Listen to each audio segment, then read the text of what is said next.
Prophet by Kahlil Gibran. Al-Mustafa, the chosen and the beloved, who was a dawn unto his own day, had waited 12 years in the city of Orphalese for his ship that was to return and bear him back to the isle of his birth. And in the 12th year, on the 7th day of Elul, the month of reaping, he climbed the hill without the city walls and looked seaward, and he beheld his ship coming with the mist. Then the gates of his heart were flung open, and his joy flew far over the sea. And he closed his eyes and prayed in the silences of his soul. But as he descended the hill, a sadness came upon him, and he thought in his heart, "How shall I go in peace and without sorrow? Nay, not without a wound in the spirit shall I leave this city. Long were the days of pain I have spent within its walls, and long were the nights of aloneness. And who can depart from his pain and his aloneness without regret? Too many fragments of the spirit have I scattered in these streets, and too many are the children of my longing that walk naked among these hills.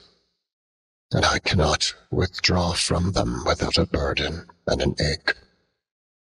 It is not a garment I cast off this day, but a skin that I tear with my own hands. Nor is it a thought that I leave behind me, but a heart made sweeter with hunger and with thirst. Yet I cannot tarry longer. The sea that calls all things unto her calls me, and I must embark. For to stay, though the hours burn in the night, is to freeze and crystallize and be bound in a mold. Fain would I take with me all that is here, but how shall I? A voice cannot carry the tongue and the lips that gave it wings. Alone must it seek the ether, and alone without his nest shall the eagle fly across the sun. Now, when he reached the foot of the hill, he turned again toward the sea, and he saw his ship approaching the harbor, and upon her prow the mariners, the men of his own land. And his soul cried out to them, and he said, "Sons of my ancient mother, you riders of the tides, how often have you sailed in my dreams? And now you come in my awakening, which is my deeper dream. Ready am I to go, and my eagerness with sails full set awaits the wind. Only another breath will I breathe in this still air, only another loving look cast backwards, and then I shall stand among you, a seafarer among seafarers. And you, vast sea, sleepless mother, who alone are peace and freedom to the river and the stream. Only another winding will this stream make, only another murmur in this glade, and then shall I come to you, a boundless drop to a boundless ocean." And as he walked, he saw from afar men and women leaving their fields and their vineyards and hastening toward the city gates. And he heard their voices calling his name and shouting from field to field, telling one another of the coming of his ship. And he said to himself, "Shall the day of parting be the day of gathering? And shall it be said that my eve was in truth my dawn? And what shall I give unto him who has left his plough in mid-furrow, or to him who's stopped the wheel of his winepress? Shall my heart become a tree heavy laden with fruit, that I may gather and give unto them? And shall my desires flow like a fountain, that I may fill their cups? Am I a harp, that the hand of the mighty may touch me, or a flute that his breath may pass through me? A seeker of silences am I, And what treasure have I found in silences, that I may dispense with confidence? If this is my day of harvest, in what fields have I sowed the seed, and in what unremembered seasons? If this indeed be the hour in which I lift my lantern, it is not my flame that shall burn therein. Empty and dark shall I raise my lantern, and the guardian of the night shall fill it with oil, and he shall light it also. These things he said in words, but much in his heart remained unsaid, for he himself could not speak his deeper secret. And when he entered into the city, all the people came to meet him, and they were crying out to him as with one voice. And the elders of the city stood forth and said, Go not yet away from us. A noontide have you been in our twilight, and your youth has given us dreams to dream. No stranger are you among us, nor a guest, but our son, and our dearly beloved. Suffer not yet our eyes to hunger for your face.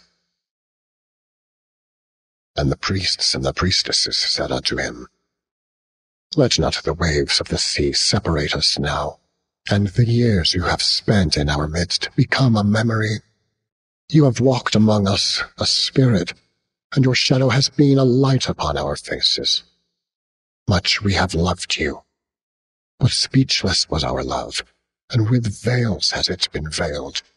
Yet now it cries aloud unto you, and would stand revealed before you. And ever has it been that love knows not its own depth until the hour of separation.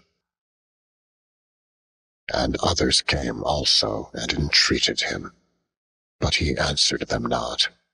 He only bent his head, and those who stood near him saw his tears falling upon his breast.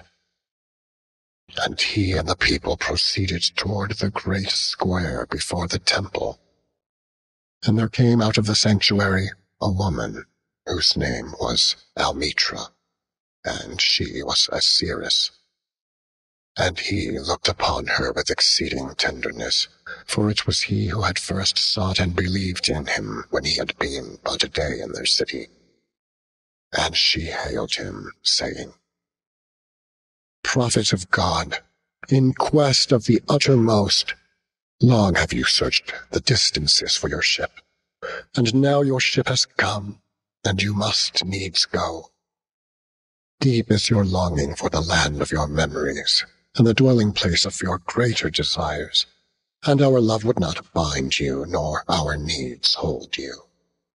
Yet this we ask ere you leave us, that you speak to us and give us of your truth, and we will give it unto our children, and they unto their children, and it shall not perish. In your aloneness you have watched with our days, and in your wakefulness you have listened to the weeping and the laughter of our sleep. Now, therefore, disclose us to ourselves, and tell us all that has been shown you of that which is between birth and death. People of Orphalese, of what can I speak, save of that which is even now moving within your souls? Then said Armenta, Speak to us of love. And he raised his head and looked upon the people, and there fell a stillness upon them. And with a great voice he said, When love beckons to you, follow him, though his ways are hard and steep. And when his wings enfold you, yield to him, though the sword hidden among his pinions may wound you. And when he speaks to you, believe in him, though his voice may shatter your dreams as the north wind lays waste the garden. For even as love crowns you, so shall he crucify you. Even as he is for your growth, so is he for your pruning. Even as he ascends to your height and caresses your tenderest branches that quiver in the sun, so shall he descend to your roots and shake them in their clinging to the earth. Like sheaves of corn, he gathers you unto himself. He threshes you to make you naked. He sifts you to free you from your husks. He grinds you to whiteness.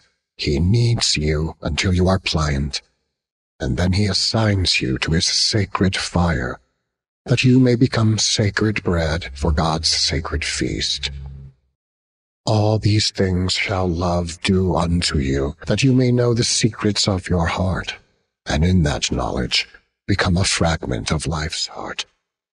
But if, in your fear, you would only seek love's peace and love's pleasure, then it is better for you that you cover your nakedness and pass out of love's threshing floor into the seasonless world, where you shall laugh, but not all of your laughter, and weep, but not all of your tears.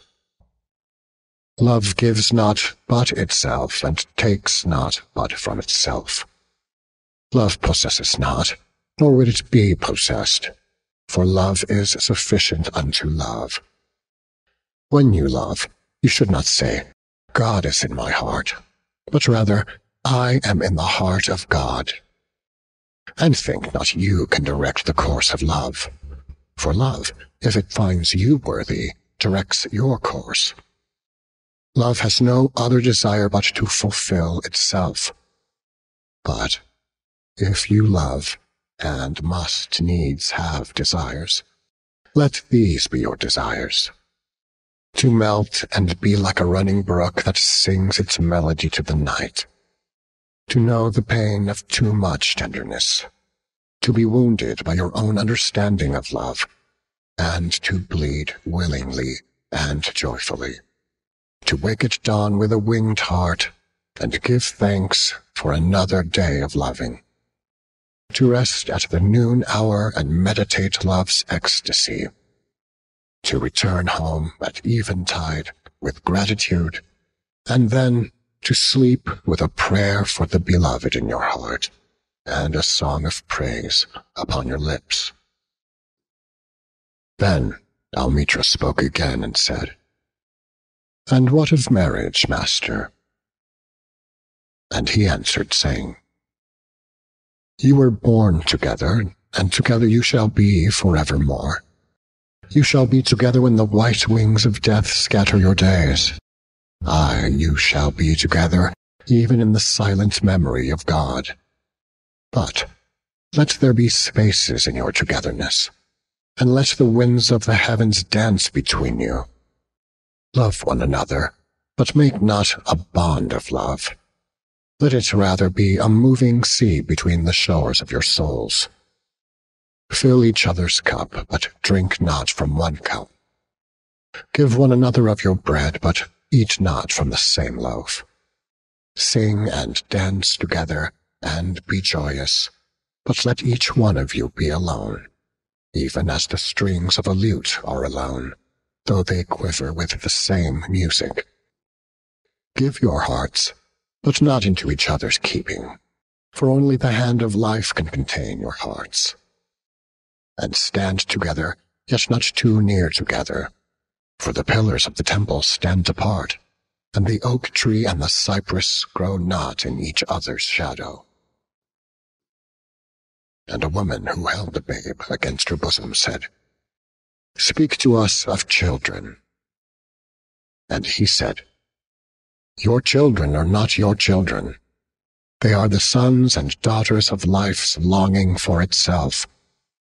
They come through you, but not from you. And though they are with you, yet they belong not to you. You may give them your love, but not your thoughts, for they have their own thoughts.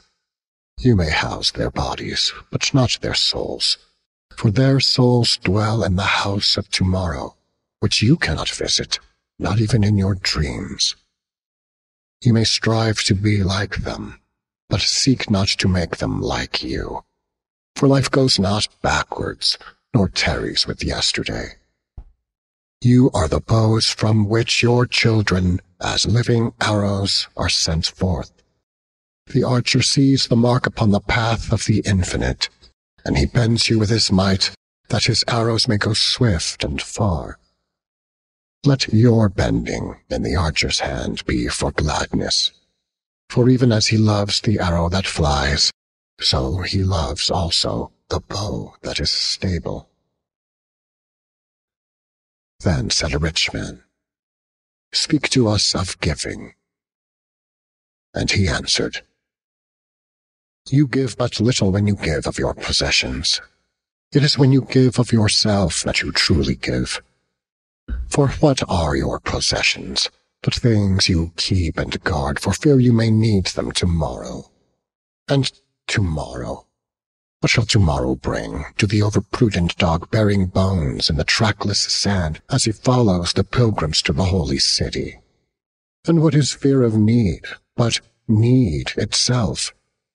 Is not dread of thirst when your well is full the thirst that is unquenchable? There are those who give little of the much which they have, and they give it for recognition, and their hidden desire makes their gifts unwholesome. And there are those who have little and give it all. These are the believers in life and the bounty of life, and their coffer is never empty. There are those who give with joy, and that joy is their reward. And there are those who give with pain, and that pain is their baptism. And there are those who give and know not pain in giving, nor do they seek joy, nor give with mindfulness of virtue. They give as, in yonder valley, the myrtle breathes its fragrance into space. Through the hands of such as these God speaks, and from behind their eyes he smiles upon the earth. It is well to give when asked, but it is better to give unasked, through understanding. And to the open-handed, the search for one who shall receive is joy greater than giving. And is there aught you would withhold? All that you have shall some day be given. Therefore give now, that the season of giving may be yours, and not your inheritors. You often say, I would give, but only to the deserving. The trees in your orchard say not so, nor the flocks in your pasture. They give that they may live, for to withhold is to perish. Surely he who is worthy to receive his days and his nights is worthy of all else from you. And he who has deserved to drink from the ocean of life deserves to fill his cup from your little stream.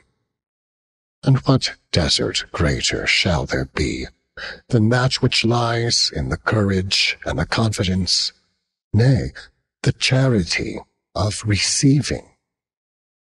And who are you that men should rend their bosom and unveil their pride, that you may see their worth naked and their pride unabashed?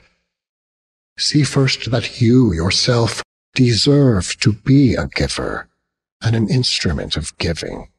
For in truth, it is life that gives unto life, while you, who deem yourself a giver, are but a witness.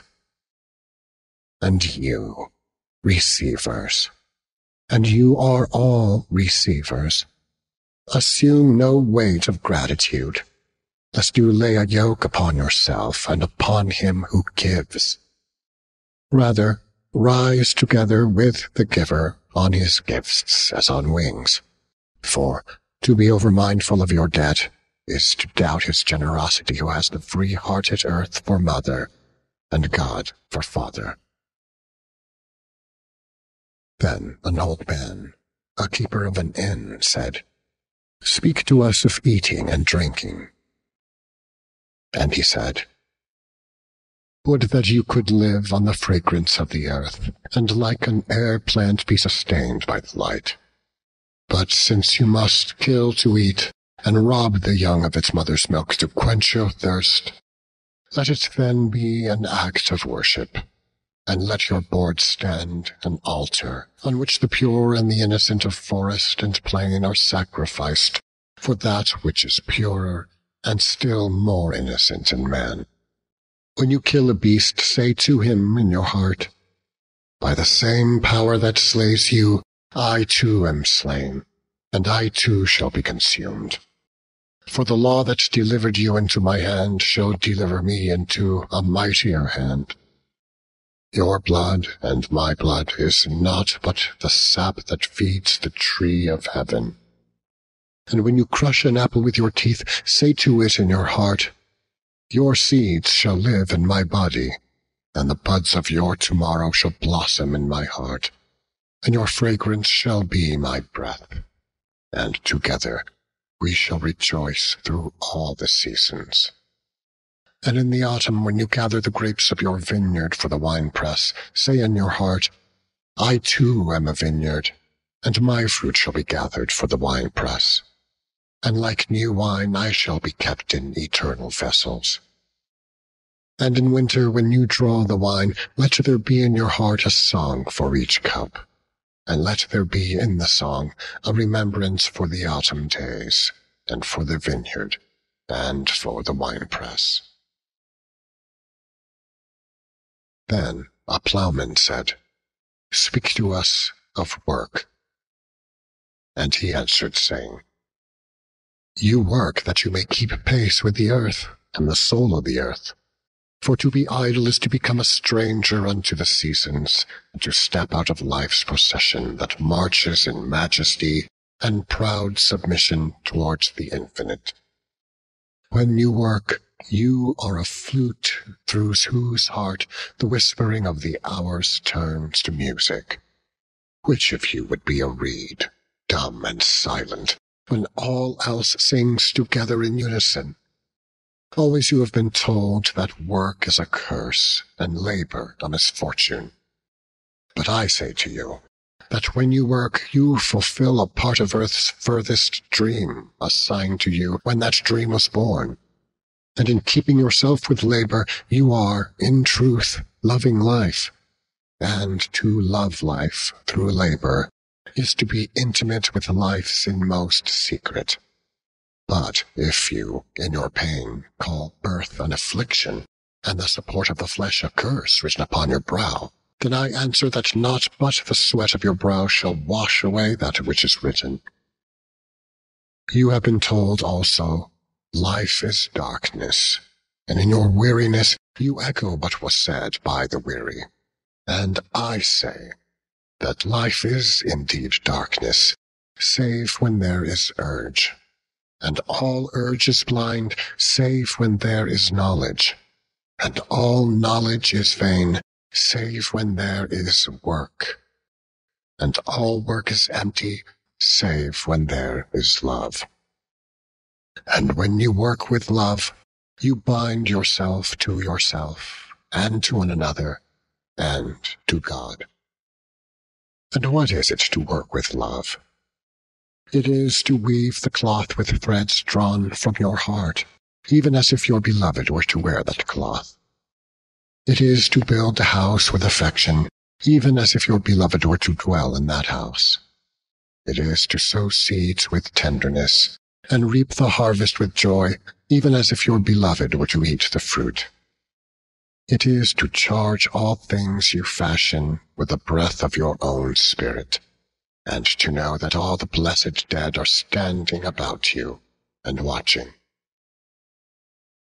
Often I have heard you say, as if in speaking in sleep, he who works in marble and finds the shape of his own soul in the stone is a nobler than he who plows the soil. And he who seizes the rainbow to lay it on a cloth in the likeness of man is more than he who makes the sandals for our feet. But I say, not in sleep, but in the over-wakefulness of noontide, that the wind speaks not more sweetly to the giant oaks than to the least of all the blades of grass. And he alone is great who turns the voice of the wind into a song made sweeter by his own loving. Work is love made visible. And if you cannot work with love, but only with distaste, it is better that you should leave your work and sit at the gate of the temple and take alms of those who work with joy. For if you bake bread with indifference, you bake a bitter bread that feeds but half man's hunger. And if you grudge the crushing of the grapes, your grudge distills a poison in the wine. And if you sing, though, as angels, and love not the singing, you muffle man's ears to the voices of the day and the voices of the night. Then a woman said, "Speak to us of joy and sorrow." And he answered, "Your joy is your sorrow unmasked, and the selfsame well from which your laughter rises was oftentimes filled with your tears. And how else can it be? The deeper that sorrow carves into your being, the more joy you can contain. Is not the cup that holds your wine the very cup that was burned in the potter's oven? And is not the lute that soothed your spirit the very wood that was hollowed with knives? When you are joyous, look deep into your heart, and you shall find it is only that which has given you sorrow that is giving you joy. When you are sorrowful, look again in your heart, and you shall see that in truth you are weeping for that which has been your delight. Some of you say, joy is greater than sorrow, and others say, nay, sorrow is the greater. But I say unto you, they are inseparable. Together they come, and when one sits alone with you at your board, remember that the other is asleep upon your bed.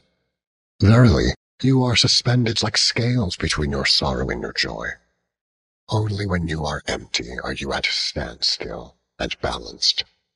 When the treasure-keeper lifts you to weigh his gold and his silver, needs must your joy or your sorrow rise or fall. Then a mason came forth and said, "Speak to us of houses." And he answered and said, "Build of your imaginings a bower in the wilderness ere you build a house within the city walls. For even as you have homecomings in your twilight, so has the wanderer in you, the ever-distant and alone.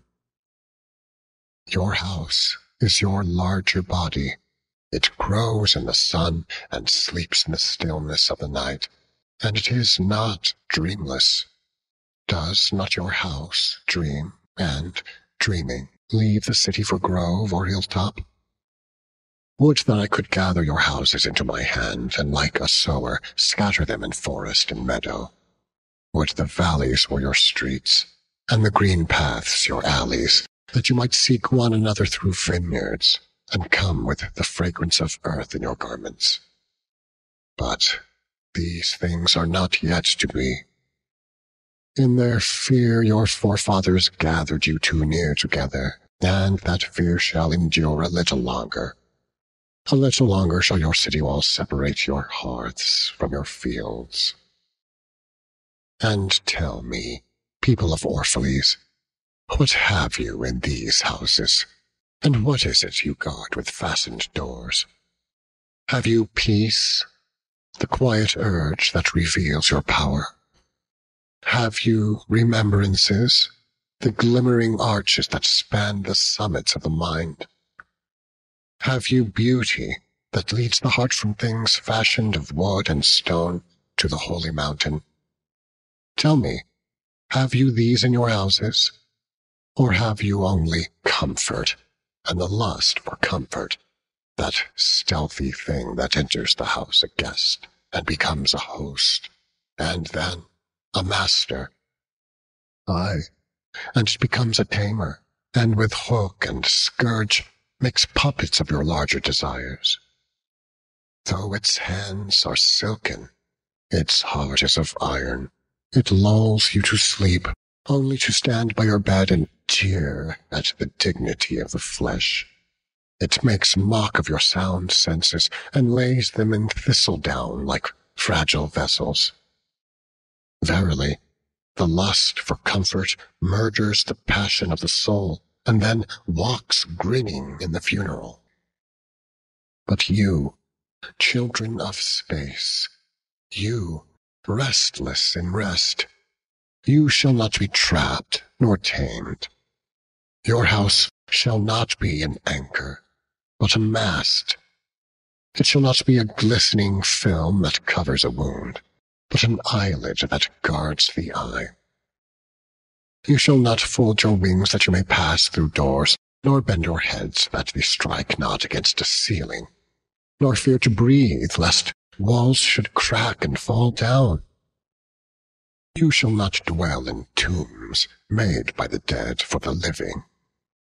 And though of magnificence and splendor, your house shall not hold your secret, nor shelter your longing.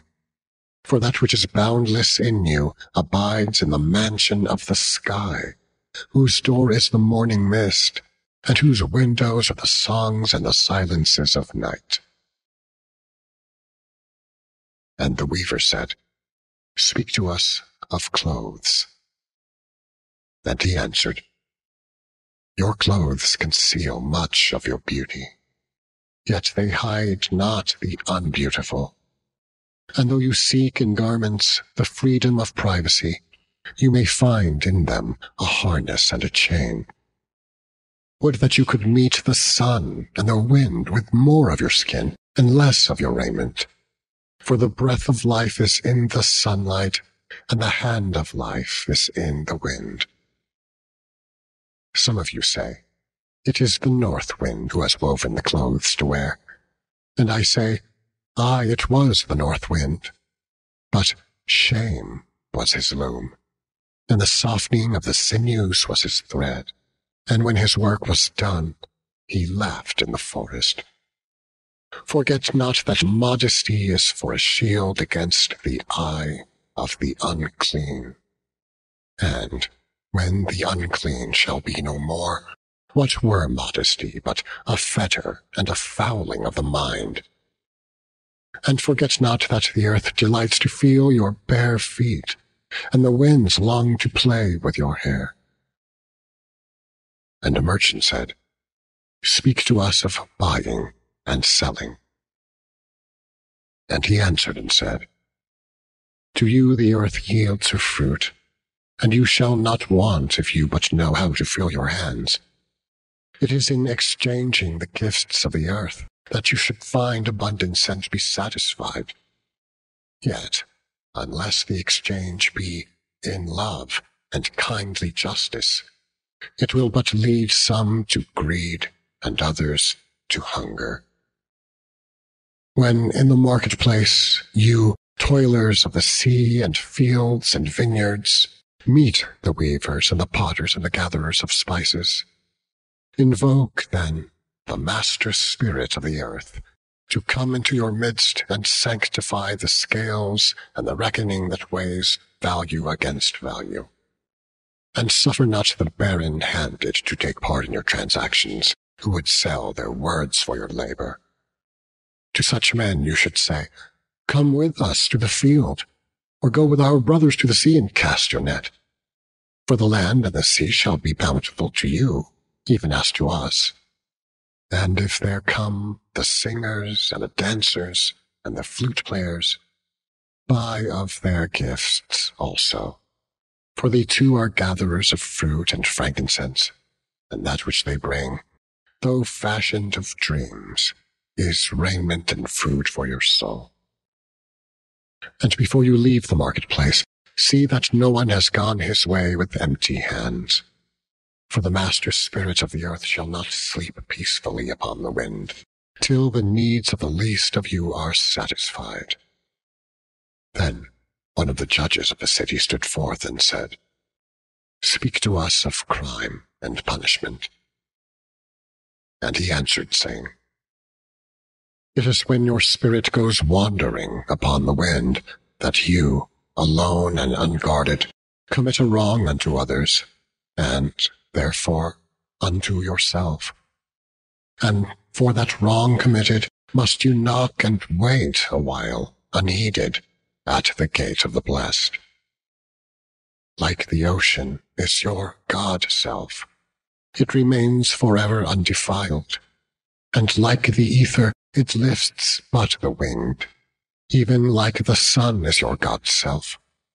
It knows not the ways of the mole, nor seeks it the holes of the serpent. But your God-self does not dwell alone in your being. Much in you is still man, and much in you is not yet man, but a shapeless pygmy, that walks asleep in the midst, searching for its own awakening. And of the man in you would I now speak, for it is he and not your God's self, nor the pygmy in the mist, that knows crime and the punishment of crime. Oftentimes have I heard you speak of one that commits a wrong, as though he were not one of you, but a stranger unto you, and an intruder upon your world. But I say that even as the holy and the righteous cannot rise beyond the highest, which is in each one of you, so the wicked and the weak cannot fall lower than the lowest which is in you also. And as a single leaf turns not yellow, but with the silent knowledge of the whole tree, so the wrongdoer cannot do wrong without the hidden will of you all.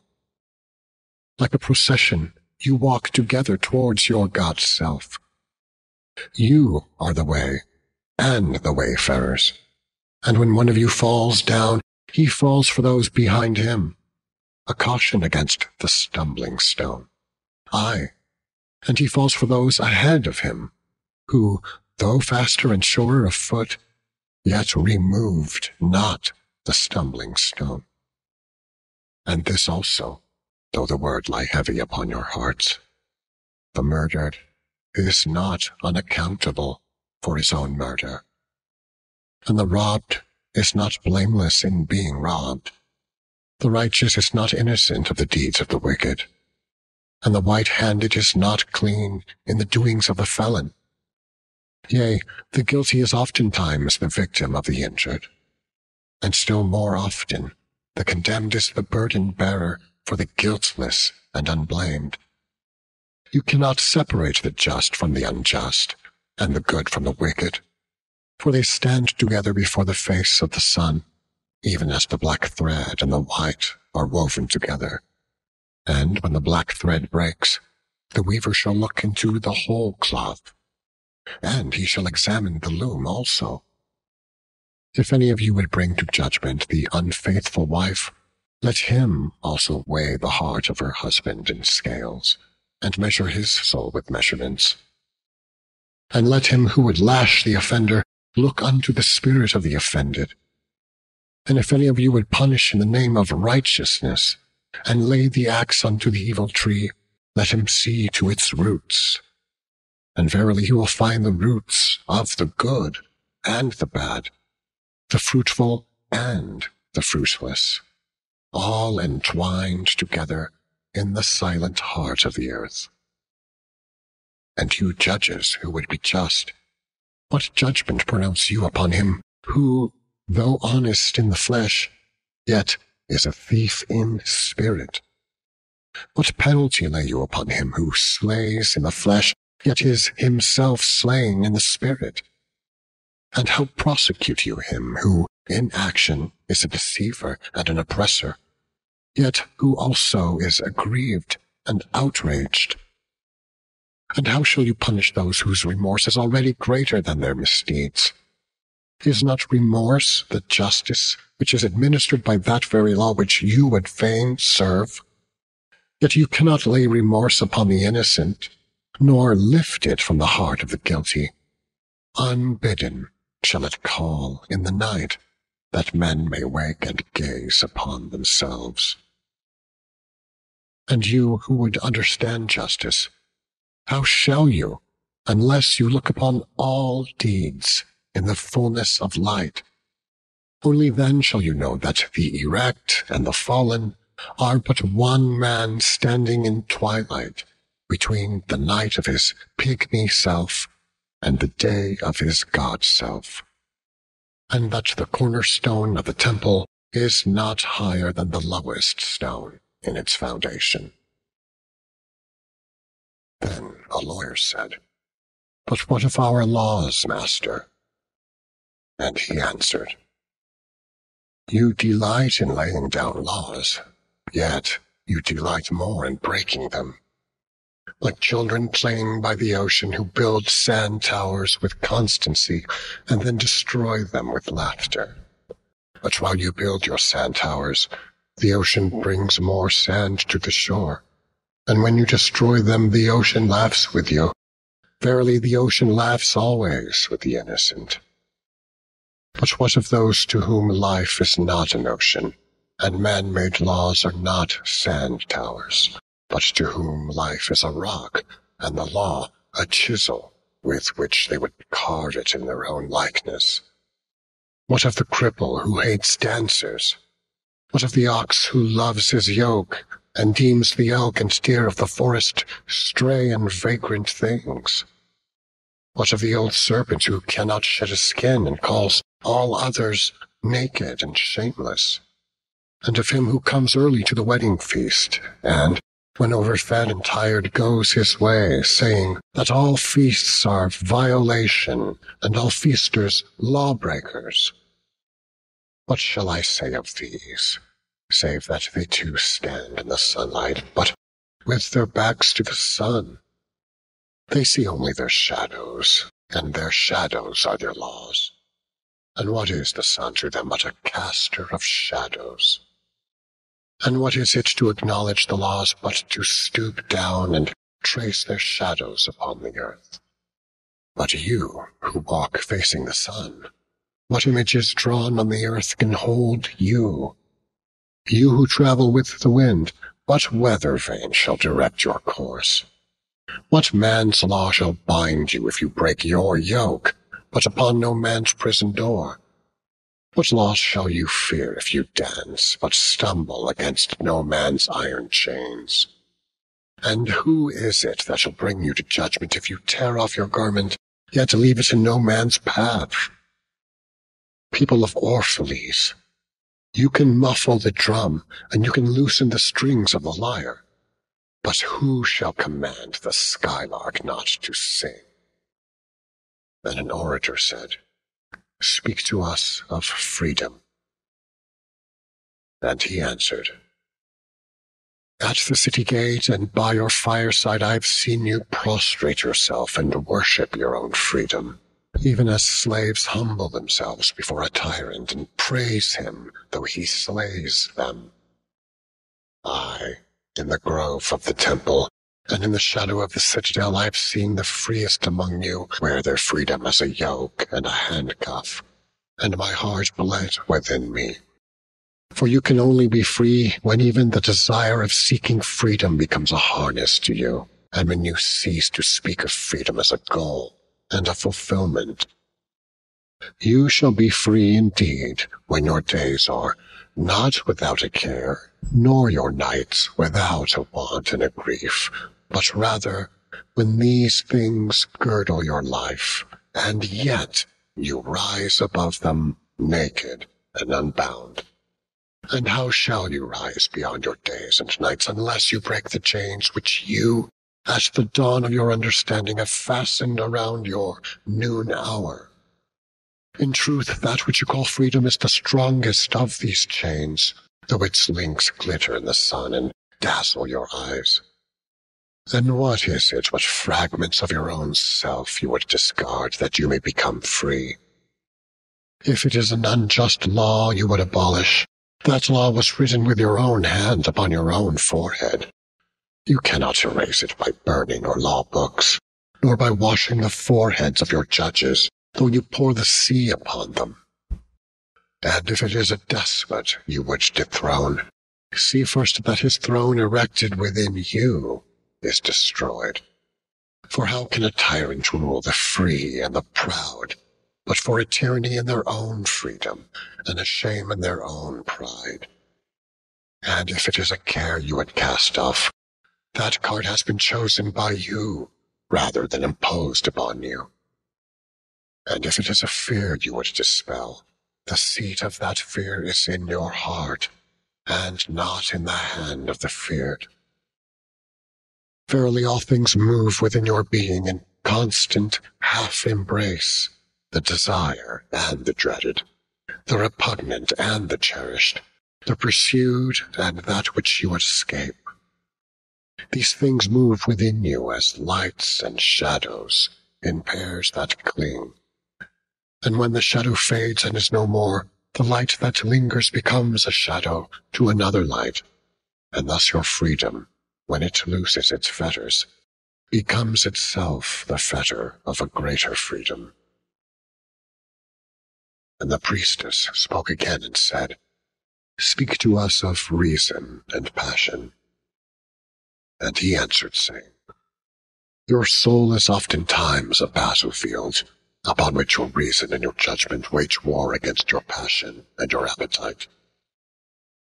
Would that I could be the peacemaker in your soul, that I might turn the discord and the rivalry of your elements into oneness and melody. But how shall I, unless you yourselves be also the peacemakers, nay, the lovers of all your elements? Your reason and your passion are the rudder and the sails of your seafaring soul. If either your sails or your rudder be broken, you can but toss and drift, or else be held at a standstill in mid-seas. For reason, ruling alone, is a force confining, and passion, unattended, is a flame that burns to its own destruction. Therefore, let your soul exalt your reason to the height of passion, that it may sing. And let it direct your passion with reason, that your passion may live through its own daily resurrection, and like the phoenix, rise above its own ashes. I would have you consider your judgment and your appetite, even as you would two loved guests in your house. Surely you would not honor one guest above the other, for he who is more mindful of one loses the love and faith of both. Among the hills when you sit in the cool shade of the white poplars, sharing the peace and serenity of the distant fields and meadows, then let your heart say in silence, God rests in reason. And when the storm comes, and the mighty wind shakes the forest, and thunder and lightning proclaim the majesty of the sky, then let your heart say in awe, God moves in passion. And since you are a breath in God's sphere, and a leaf in God's forest, you too should rest in reason, and move in passion.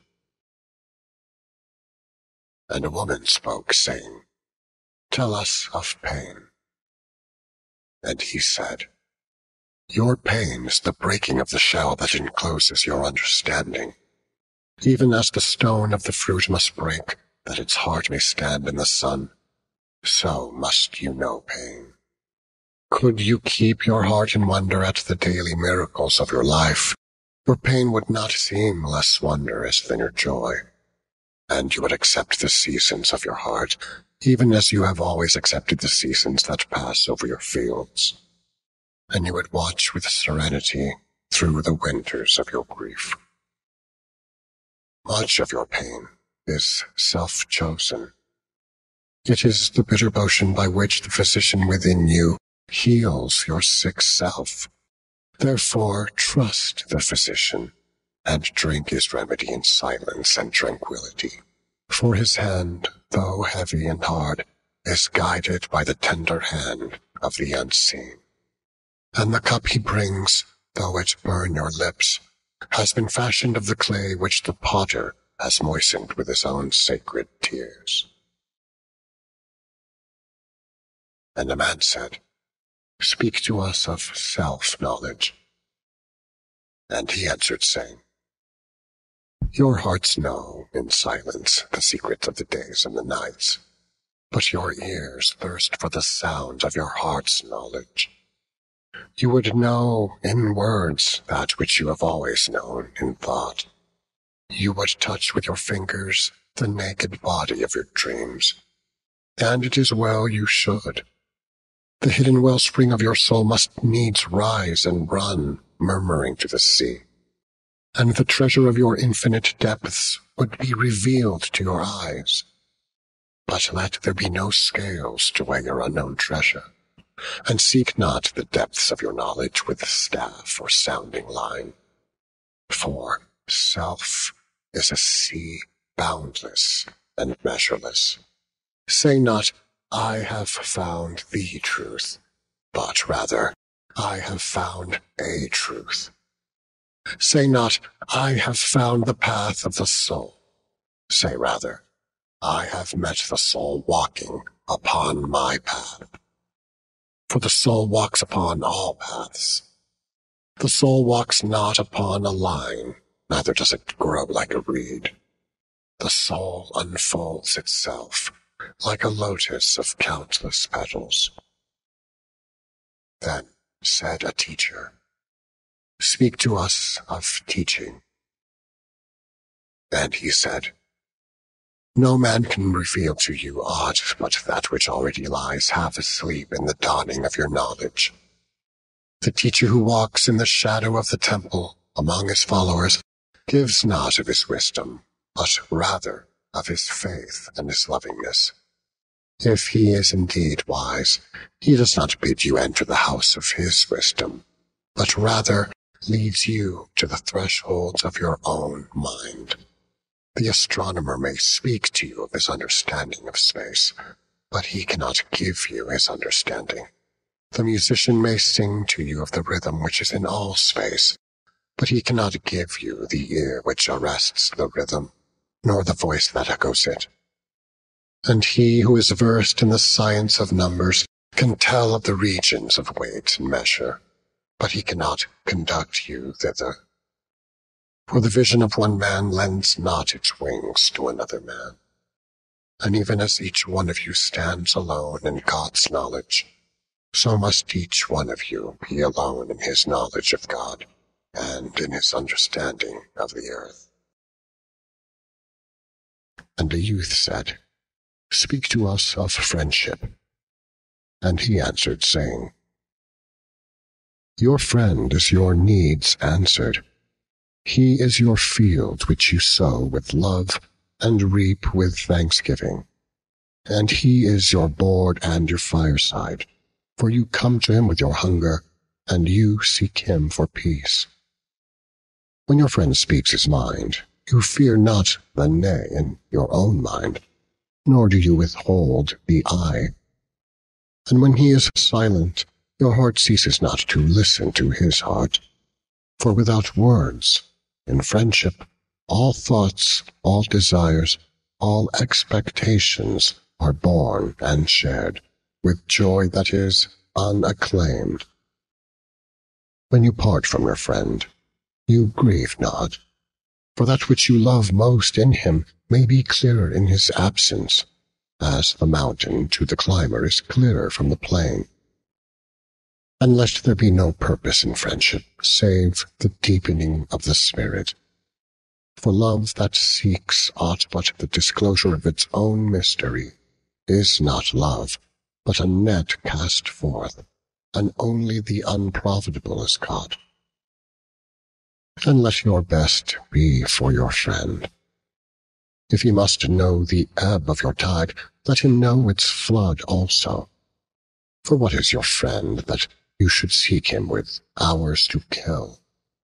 Seek him always with hours to live, for it is his to fill your need, but not your emptiness. And in the sweetness of friendship, let there be laughter and sharing of pleasures. For in the dew of little things, the heart finds its morning and is refreshed.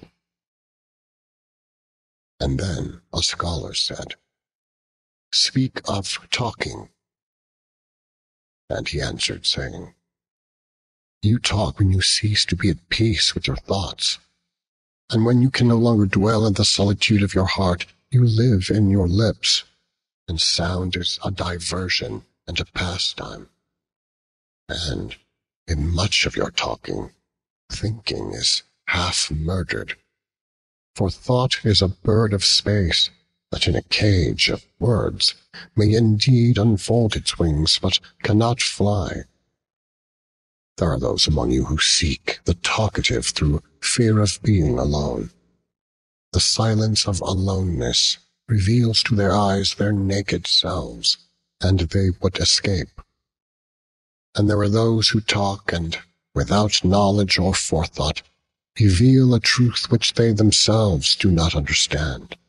And there are those who have the truth within them, but they tell it not in words. In the bosom of such as these, the Spirit dwells in rhythmic silence. When you meet your friend on the roadside or in the marketplace, let the Spirit in you move your lips and direct your tongue. Let the voice within your voice speak to the ear of his ear, for his soul will keep the truth of your heart, as the taste of the wine is remembered when the color is forgotten and the vessel is no more. And an astronomer said, "Master, what of time?" And he answered, "You would measure time, the measureless, and the immeasurable. You would adjust your conduct and even direct the course of your spirit according to hours and seasons. Of time you would make a stream upon whose bank you would sit and watch its flowing. Yet the timeless in you is aware of life's timelessness, and knows that yesterday is but today's memory, and tomorrow is today's dream, and that which sings and contemplates in you is still dwelling within the bounds of that first moment which scattered the stars into space. Who among you does not feel that his power to love is boundless?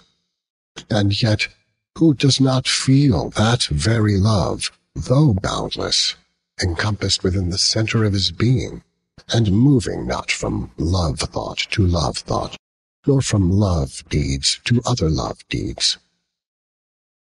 And is not time, even as love is, undivided and paceless? But if in your thought you must measure time into seasons, let each season encircle all the other seasons, and let today embrace the past with remembrance, and the future with longing." And one of the elders of the city said, "Speak to us of good and evil." And he answered, "Of the good in you I can speak, but not of the evil. For what is evil but good, tortured by its own hunger and thirst? Verily, when good is hungry, it seeks food even in dark caves, and when it thirsts, it drinks even of dead waters. You are good when you are one with yourself. Yet when you are not one with yourself, you are not evil. For a divided house is not a den of thieves, it is only a divided house. And a ship without rudder may wander aimlessly among perilous isles, yet sink not to the bottom. You are good when you strive to give of yourself. Yet you are not evil when you seek gain for yourself. For when you strive for gain, you are but a root that clings to the earth and sucks at her breast. Surely the fruit cannot say to the root, 'Be like me, ripen full and ever giving of your abundance.'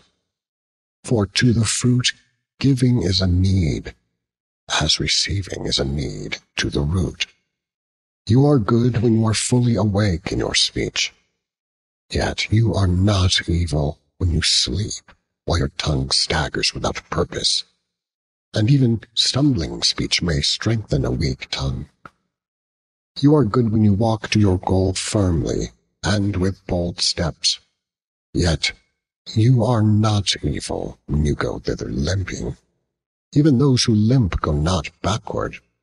But you who are strong and swift, see that you do not limp before the lame, deeming it kindness. You are good in countless ways, and you are not evil when you are not good. You are only loitering and sluggard. Pity that the stags cannot teach swiftness to the turtles. In your longing for your giant self lies your goodness, and that longing is in all of you. But in some of you, that longing is a torrent rushing with might to the sea, carrying the secrets of the hillsides and the songs of the forest. And in others, it is a flat stream that loses itself in angles and bends and lingers before it reaches the shore. But let not him who longs much say to him who longs little, Wherefore are you slow and halting?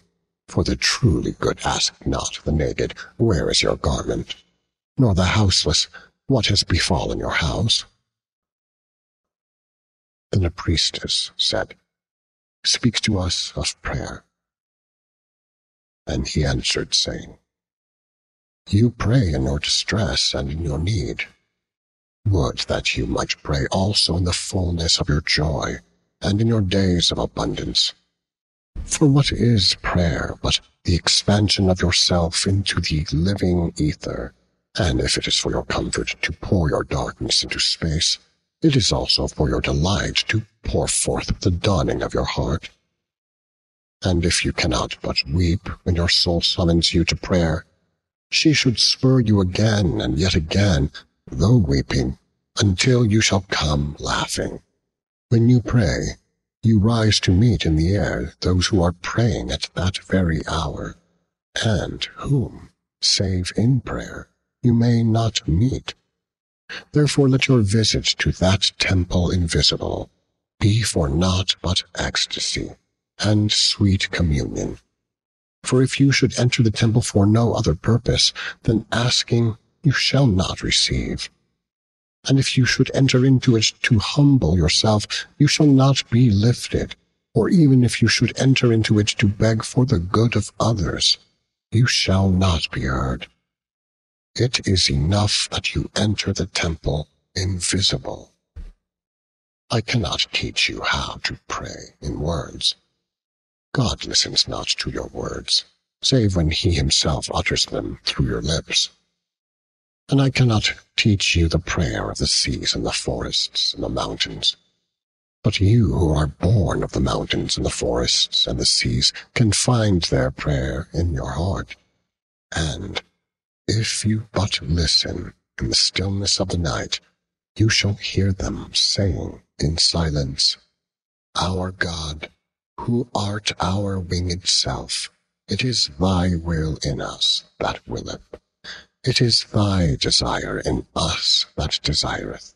It is thy urge in us that would turn our nights, which are thine, into days, which are thine also. We cannot ask thee for aught, for thou knowest our needs before they are born in us. Thou art our need. And in giving us more of thyself, thou givest us all. Then a hermit, who visited the city once a year, came forth and said, Speak to us of pleasure. And he answered, saying, Pleasure is a freedom song, but it is not freedom. It is the blossoming of your desires, but it is not their fruit. It is a depth calling unto a height, but it is not the deep nor the height. It is the caged taking wing, but it is not space encompassed. Aye, in very truth, pleasure is a freedom song, and I fain would have you sing it with fullness of heart, yet I would not have you lose your heart in the singing. Some of your youth seek pleasure as if it were all, and they are judged and rebuked. I would not judge nor rebuke them. I would have them seek. For they shall find pleasure, but not her alone. 7 are her sisters, and the least of them is more beautiful than pleasure. Have you not heard of the man who was digging in the earth for roots and found a treasure? And some of your elders remember pleasures with regret, like wrongs committed in drunkenness. But regret is the beclouding of the mind, and not its chastisement. They should remember their pleasures with gratitude, as they would the harvest of a summer. Yet, if it comforts them to regret, let them be comforted. And there are among you those who are neither young to seek, nor old to remember, and in their fear of seeking and remembering, they shun all pleasures, lest they neglect the Spirit or offend against it. But even in their foregoing is their pleasure. And thus they too find a pleasure, though they dig for roots with quivering hands. But tell me, who is he that can offend the spirit? Shall a nightingale offend the stillness of the night, or the firefly the stars? And shall your flame or your smoke burden the wind? Think you the spirit is a still pool which you can trouble with a staff? Oftentimes in denying yourself pleasure, you do but store the desire in the recesses of your being. Who knows but that which seems omitted today waits for tomorrow? Even your body knows its heritage and its rightful need, and will not be deceived. And your body is the harp of your soul, and it is yours to bring forth sweet music from it, or confused sounds. And now you ask in your heart, how shall we distinguish that which is good in pleasure from that which is not good? Go to your fields and your gardens, and you shall learn that it is the pleasure of the bee to gather honey of the flower, but it is also the pleasure of the flower to yield its honey to the bee. For to the bee a flower is the fountain of life, and to the flower a bee is a messenger of love, and to both bee and flower the giving and the receiving of pleasure is a need and an ecstasy. People of Orphalese, be in your pleasures like the flowers and the bees. And the poet said, speak to us of beauty. And he answered, where shall you seek beauty, and how shall you find her unless she herself be your way and your guide? And how shall you speak of her except she be the weaver of your speech? The aggrieved and the injured say, beauty is kind and gentle. Like a young mother half shy of her own glory, she walks among us. And the passionate say, nay, beauty is a thing of might and dread. Like the tempest, she shakes the earth beneath us and the sky above us. The tired and the weary say, beauty is of soft whisperings. She speaks in our spirit. Her voice yields to our silences like a faint light that quivers in fear of the shadow. But the restless say, we have heard her shouting among the mountains, and with her cries came the sound of hoofs and the beating of wings and the roaring of lions. At night, the watchmen of the city say, beauty shall rise with the dawn from the east. And at noontide, the toilers and the wayfarers say, we have seen her leaning over the earth from the windows of the sunset. In winter, say the snowbound, she shall come with the spring leaping upon the hills. And in the summer heat, the reapers say, we have seen her dancing with the autumn leaves, and we saw a drift of snow in her hair. All these things have you said of beauty. Yet in truth, you spoke not of her, but of needs unsatisfied. And beauty is not a need, but an ecstasy. It is not a mouth thirsting, nor an empty hand stretched forth, but rather a heart enflamed and a soul enchanted.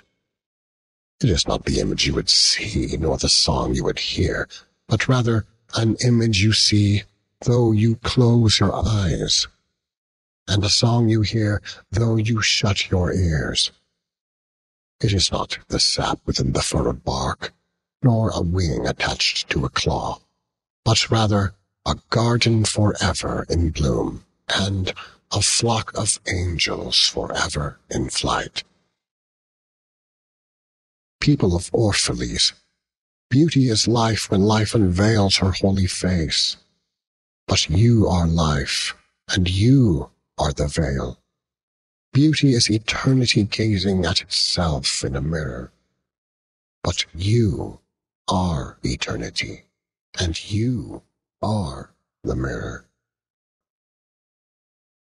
And an old priest said, speak to us of religion. And he said, have I spoken this day of aught else? Is not religion all deeds and all reflections, and that which is neither deed nor reflection, but a wonder and a surprise ever springing in the soul, even while the hands hew the stone or tend the loom?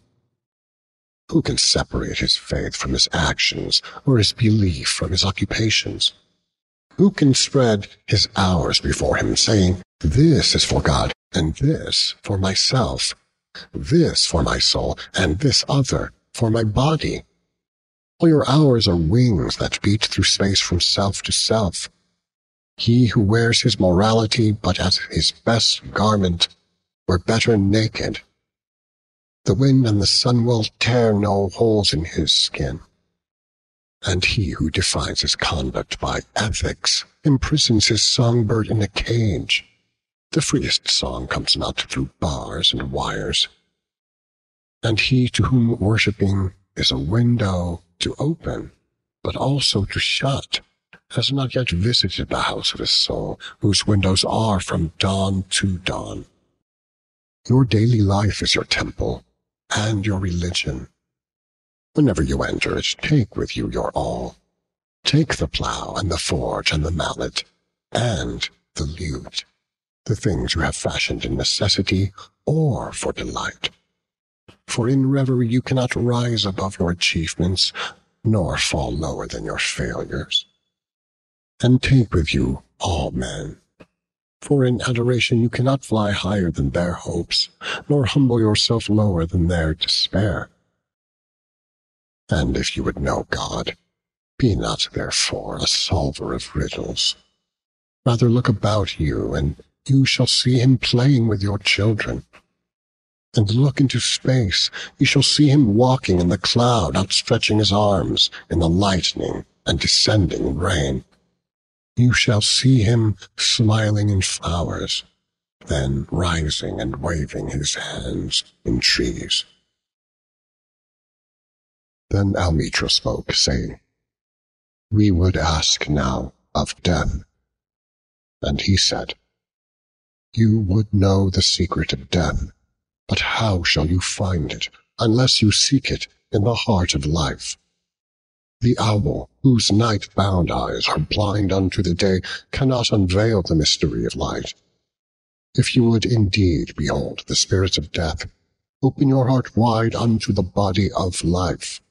For life and death are one, even as the river and the sea are one. In the depth of your hopes and desires lies your silent knowledge of the beyond, and like seeds dreaming beneath the snow, your heart dreams of spring. Trust the dreams, for in them is hidden the gate to eternity. Your fear of death is but the trembling of the shepherd when he stands before the king, whose hand is to be laid upon him in honor. Is the shepherd not joyful beneath his trembling, that he shall wear the mark of the king? Yet is he not more mindful of his trembling? For what is it to die, but to stand naked in the wind, and to melt into the sun? And what is it to cease breathing, but to free the breath from its restless tides, that it may rise and expand and seek God unencumbered? Only when you drink from the river of silence shall you indeed sing. And when you have reached the mountain-top, then you shall begin to climb. And when the earth shall claim your limbs, then shall you truly dance. And now it was evening, and Almitra the seeress said, "Blessed be this day, and this place, and your spirit that has spoken." And he answered, "Was it I who spoke? Was I not also a listener?" Then he descended the steps of the temple, and all the people followed him. And he reached his ship, and stood upon the deck. And facing the people again, he raised his voice and said, "People of Orphalese, the wind bids me leave you. Less hasty I am than the wind, yet I must go. We wanderers, ever seeking the lonelier way, begin no day where we have ended another day, and no sunrise finds us where sunset left us. Even while the earth sleeps, we travel. We are the seeds of the tenacious plant, and it is in our ripeness and our fullness of heart that we are given to the wind and are scattered. Brief were my days among you, and briefer still the words I have spoken. But should my voice fade into your ears, and my love vanish in your memory, then I will come again, and with a richer heart and lips more yielding to the Spirit will I speak. Yea, I shall return with the tide, and though death may hide me, and the greater silence enfold me, yet again will I seek your understanding, and not in vain will I seek. If aught I have said is truth, that truth shall reveal itself in a clearer voice, and in words more kin to your thoughts. I go with the wind, people of Orphalese, but not down into emptiness. And if this day is not a fulfillment of your needs and my love, then let it be a promise till another day. Man's needs change, but not his love, nor his desire, that his love should satisfy his needs. Know therefore that from the greater silence I shall return. The mist that drifts away at dawn, leaving but dew in the fields, shall rise and gather into a cloud, and then fall down in rain. And not unlike the mist have I been. In the stillness of the night I've walked in your streets, and my spirit has entered your houses, and your heartbeats were in my heart, and your breath was upon my face, and I knew you all. I knew your joy and your pain, and in your sleep your dreams were my dreams. And oftentimes I was among you, a lake among the mountains. I mirrored the summits in you, and the bending slopes, and even the passing flocks of your thoughts and your desires. And to my silence came the laughter of your children in streams, and the longing of your youths in rivers. And when they reached my depth, the streams and the rivers ceased not yet to sing, but sweeter still than laughter, and greater than longing came to me. It was the boundless in you, the vast man in whom you are all but cells and sinews, he in whose chant all your singing is but a soundless throbbing. It is in the vast man that you are vast, and in beholding him that I beheld you and loved you. For what distances can love reach that are not in that vast sphere? What visions, what expectations, and what presumptions can outsoar that flight? Like a giant oak tree covered with apple blossoms is the vast man in you. His might binds you to the earth. His fragrance lifts you into space, and in his durability you are deathless. You have been told that, even like a chain, you are as weak as your weakest link. This is but half the truth. You are also as strong as your strongest link. To measure you by your smallest deed is to reckon the power of ocean by the frailty of its foam. To judge you by your failures is to cast blame upon the seasons for their inconstancy.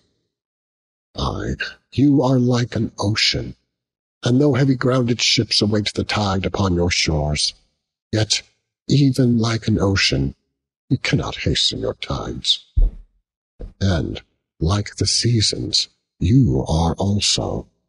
And though in your winter you deny your spring, yet spring, reposing within you, smiles at her drowsiness and is not offended.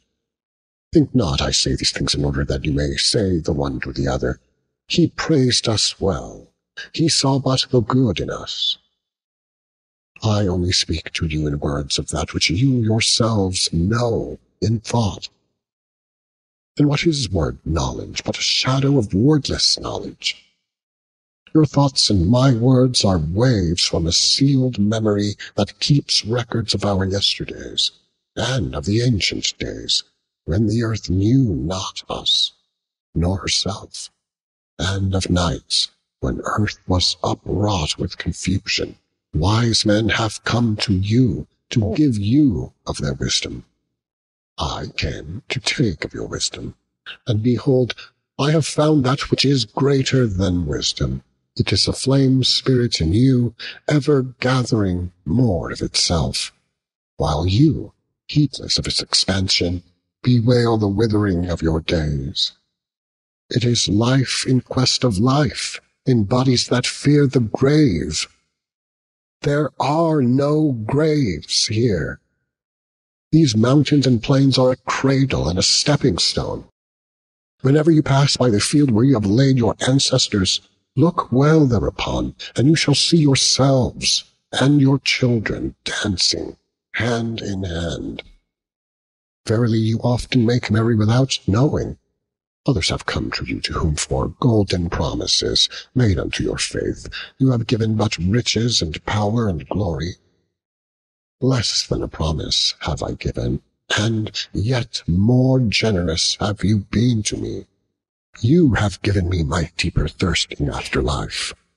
Surely there is no greater gift to a man than that which turns all his aims into parching lips, and all his life into a fountain.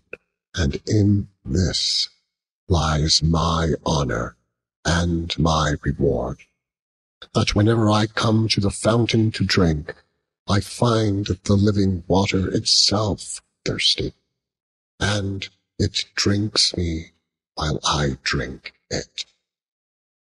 Some of you have deemed me proud and overshy to receive gifts. Too proud indeed am I to receive wages, but not gifts.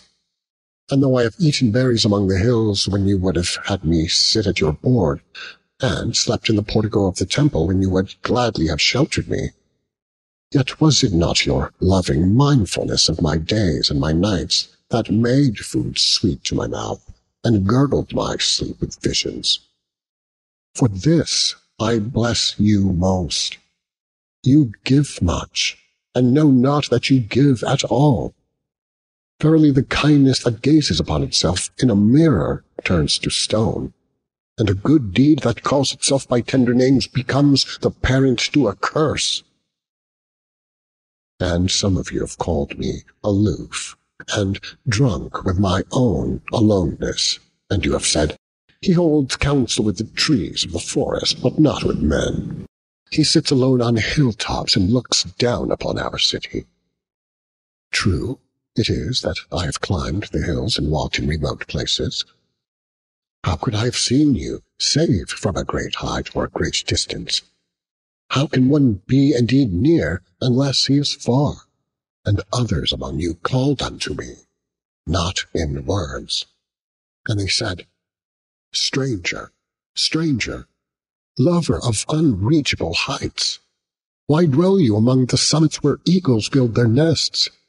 Why seek you the unattainable? What storms would you trap in your net, and what vaporous birds do you hunt in the sky? Come and be one of us. Descend and appease your hunger with our bread, and quench your thirst with our wine. In the solitude of their souls, they said these things, but were their solitude deeper, they would have known that I sought but the secret of your joy and your pain. And I hunted only your larger selves that walk in the sky. But the hunter was also the hunted, for many of my arrows left my bow only to seek my own breast. And the fire was also the creeper, for when my wings were spread in the sun, their shadow upon the earth was a turtle. And I, the believer, was also the doubter, for often have I put my finger in my own wound, that I might have the greater belief in you, and the greater knowledge of you. And it is with this belief and this knowledge that I say, you are not enclosed within your bodies, nor confined to houses or fields. That which is you dwells above the mountain and roves with the wind. It is not a thing that crawls into the sun for warmth, or digs holes into darkness for safety. but a thing free, a spirit that envelops the earth and moves in the ether. If these be vague words, then seek not to clear them. Vague and nebulous is the beginning of all things, but not their end. And I fain would have you remember me as a beginning. Life and all that lives is conceived in the mist, and not in the crystal. And who knows but a crystal is mist in decay? This would I have you remember in remembering me. That which seems most feeble and bewildered in you is the strongest and most determined. Is it not your breath that has erected and hardened the structure of your bones? And is it not a dream which none of you remember having dreamt, that builded your city and fashioned all there is in it? Could you but see the tides of that breath, you would cease to see all else. And if you could hear the whispering of the dream, you would hear no other sound. But you do not see, nor do you hear. And it is well. The veil that clouds your eyes shall be lifted by the hands that wove it, and the clay that fills your ears shall be pierced by those fingers that kneaded it. And you shall see, and you shall hear. Yet you shall not deplore having known blindness, nor regret having been deaf, for in that day you shall know the hidden purposes in all things, and you shall bless darkness as you would bless light. After saying these things, he looked about him, and he saw the pilot of a ship standing by the helm and gazing now at the full sails, and now at the distance. And he said, "Patient, over-patient is the captain of my ship. The wind blows, and restless are the sails, even the rudder begs direction. Yet quietly my captain awaits my silence. And these, my mariners, who have heard the choir of the greater sea, they too have heard me patiently. Now they shall wait no longer. I am ready. The stream has reached the sea, and once more the Great Mother holds her son against her breast. Fare you well, people of Orphalese. This day has ended. It is closing upon us, even as the water lily upon its own tomorrow. What was given us here, we shall keep. And if it suffices not, then again must we come together, and together stretch our hands unto the giver. Forget not that I shall come back to you. A little while, and my longing shall gather dust and foam for another body. A little while, a moment of rest upon the wind, and another woman shall bear me. Farewell to you, and the youth I have spent with you. It was but yesterday we met in a dream.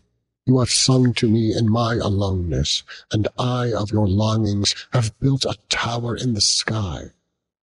But now our sleep has fled, and our dream is over, and it is no longer dawn. The noontide is upon us, and our half-waking has turned to fuller day, and we must part. If in the twilight of memory we should meet once more, we shall speak again together, and you shall sing to me a deeper song. And if our hands should meet in another dream, we shall build another tower in the sky." So saying, he made a signal to the seamen, and straightway they weighed anchor and cast the ship loose from its moorings, and they moved eastward. And a cry came from the people as from a single heart, and it rose into the dusk and was carried out over the sea like a great trumpeting. Only Almitra was silent, gazing after the ship until it had vanished into the mist. And when all the people were dispersed, she still stood alone upon the sea wall, remembering in her heart his saying, "A little while, a moment of rest upon the wind, and another woman shall bear me."